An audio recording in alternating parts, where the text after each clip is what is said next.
Ô Rui, vamos falar sobre uma questão que é muito importante, que está em discussão, que é a questão das vacinas. A gente falou sobre isso na semana passada, gerou uma polêmica brutal, que era a questão da vacina obrigatória ou não, e acabou, na verdade, saindo uma solução que eu acho que é a solução adequada, que é a vacina, na verdade, induzida pelo Estado. O Estado oferece a vacina às pessoas e tem o poder de impor sanções a quem não quiser se vacinar. Você acha que esse caminho apontado é o caminho correto?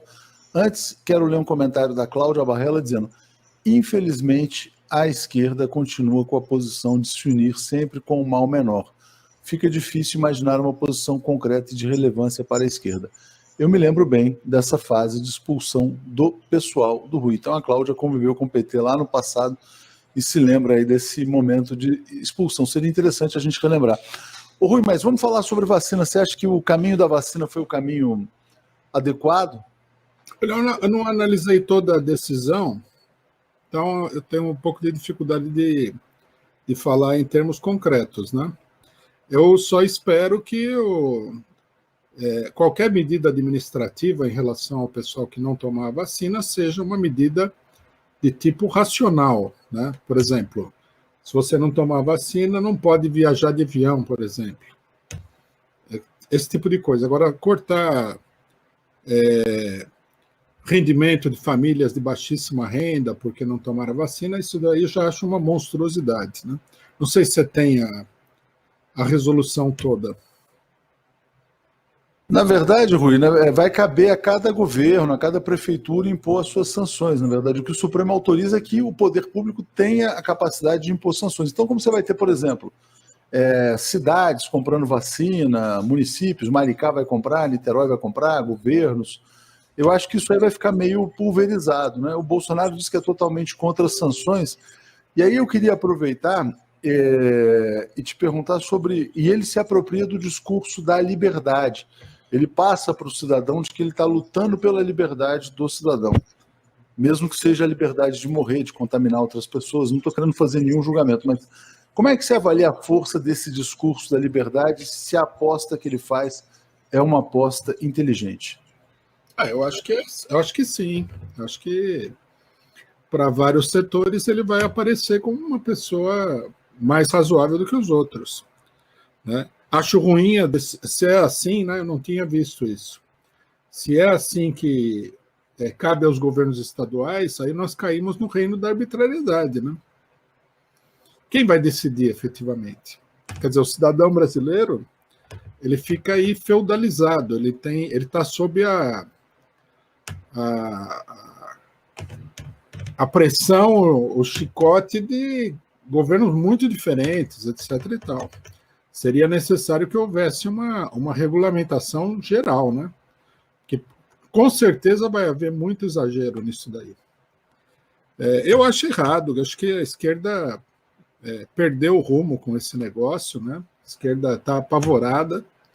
O que eu tenho visto é um panorama onde existe todo um setor da classe média que o cidadão fala é contra o Bolsonaro, ele apoia. Sem nem saber, sem julgamento, sem nada. E se você não apoia, aí você é bolsonarista. Mas veja bem, eu não vou apoiar o Rodrigo Maia.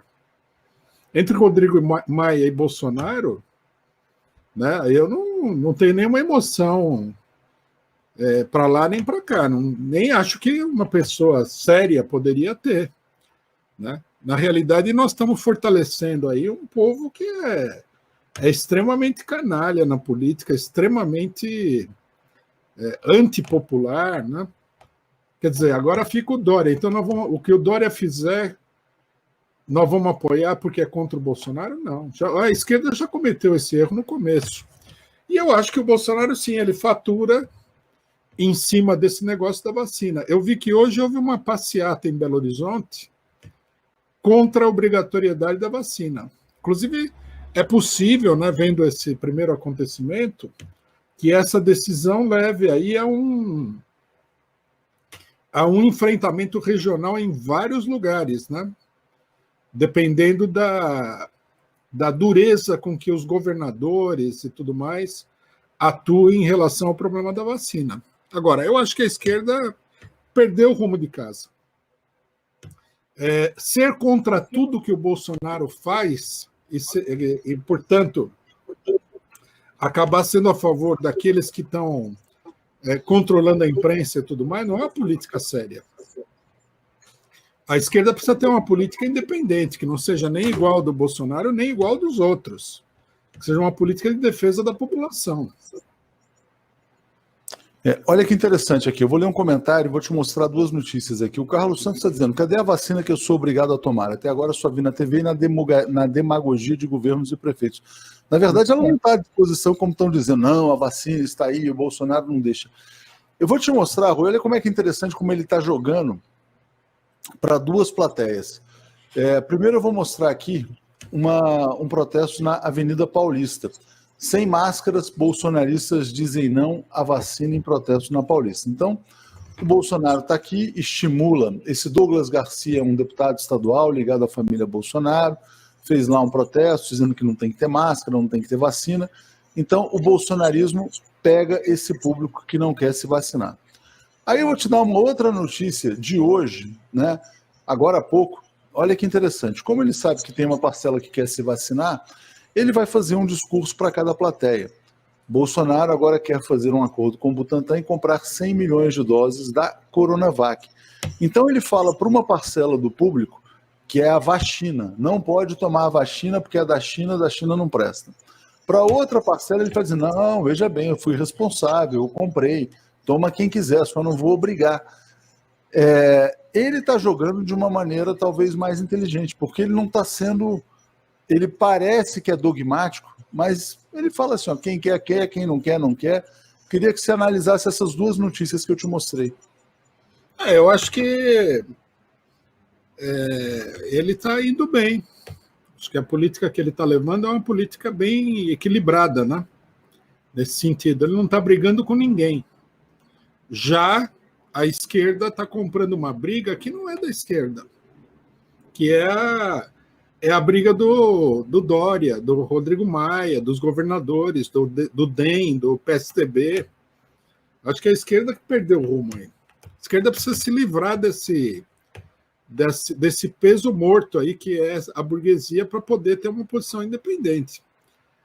Daí a importância também do que aconteceu no Congresso, né? Daqui a pouco todo mundo vai entender o seguinte, que toda a esquerda é igual ao Rodrigo Maia, igual ao Dória, e esse pessoal, vamos ter claro, não sei exatamente qual é o cálculo que está sendo feito, esse pessoal foi o pessoal que não conseguiu lançar um candidato próprio na última eleição presidencial.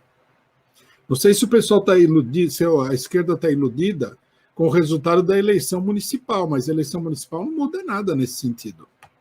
Eleição municipal é um joguinho paroquial ali, controlado pelos caciquezinhos locais. Eleição presidencial é outro jogo, não tem nada a ver.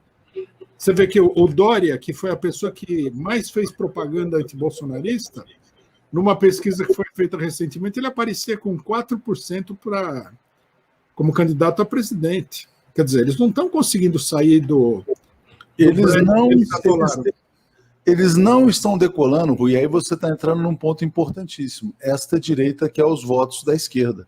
Ela quer o capital político da esquerda para se contrapor ao Bolsonaro. É como se, vamos dizer assim, a esquerda brasileira é o Bernie Sanders, está encantando, não, mas a gente vai incorporar debaixo do PSDB e vamos levar para enfrentar o bolsonarismo. O Mauro está dizendo, Rui, a opinião da esquerda não segue a doutrina de choque, do medo e sempre se rende a chantagens, está te perguntando isso. E o Alexandre está dando boa tarde aqui para a gente, agradeço ao Alexandre também. Você acha que a esquerda está sendo levada por essa chantagem da burguesia? Eu acho que sim. Primeiro, quando o Bolsonaro foi eleito, fizeram todo um terrorismo aí de que era o fim do mundo. Tudo bem, né? No momento em que o Bolsonaro foi eleito, não estava muito claro onde a burguesia queria chegar, mas logo depois ficou claro que a burguesia não estava apoiando nenhum regime fascista nem nada. Que a política deles é uma política de endurecimento, é uma política que caminha para uma ditadura, mas não é apoiar o Bolsonaro de imediato. Né? Se for para fazer isso daí, vai ser feito, na opinião deles, com outra pessoa, é o que eles gostariam. Depois veio a pandemia e a esquerda teve um verdadeiro surto de loucura e com o negócio da pandemia e apoiou os governadores, apoiaram abertamente o Dória, uma coisa totalmente louca. E como resultado dessas duas coisas, agora é assim, como os que elegeram o Bolsonaro por interesse que não tem nada a ver com derrotar o Bolsonaro, querem montar um bloco contra o Bolsonaro, a esquerda está se acoplando a esse bloco aí. É uma política totalmente sem sentido. E aí se junta também interesses diversos, né? Interesses eleitorais, esse negócio do Congresso, tudo. Vai tudo se juntando, a esquerda vai sendo engolida por esse bloco. Tem uma frase aqui muito instigante que eu vou ler. Antes eu vou ler o seguinte, ó, o Rodrigo Gonçalves está dizendo: a esquerda está fazendo cagada, depois vai culpar o povo, chamar de gado, de pobre de direita e outras asneiras mais. Se distancia do povo, depois falar a culpa é do povo, pobre de direita, gado, etc. e tal. E esse perfil Lula Livre está trazendo o seguinte: o alvo da frente ampla é cancelar Lula, não cancelar Bolsonaro. E aí é nisso que eu te pergunto, porque algumas pessoas perguntam, não, mas veja bem, se houver um espaço no parlamento, de repente há espaço ali para negociar com a burguesia a devolução dos direitos do Lula, o Lula vem, vai ser candidato. Como é que você vê esse embate entre Lula de um lado e Frente Ampla de outro? Eu acho que essa observação do companheiro aqui, Lula Livre, Zumbi, né? Eu acho que ela é correta. O primeiro objetivo é cancelar o Lula, isolar completamente o Lula. E veja bem, não é só o Lula, é o PT também. Eles só aceitariam um PT se fosse a ala direita do PT sem a ingerência do lulismo. Agora, isso aí é real, é fato, a gente não pode esquecer. Agora, a burguesia também quer tirar o Bolsonaro. É um objetivo secundário. Nem de longe tem a mesma importância que tirar o Lula. É muito desigual, né, em termos de propósito, a questão do Bolsonaro. Tanto que nós temos sistematicamente falado que, se chegar na hora H, polarizar o negócio e a burguesia não tiver um candidato próprio, vai votar de novo no Bolsonaro. Por isso esse jogo que a esquerda está fazendo é um jogo totalmente irracional. É um jogo sem pé nem cabeça.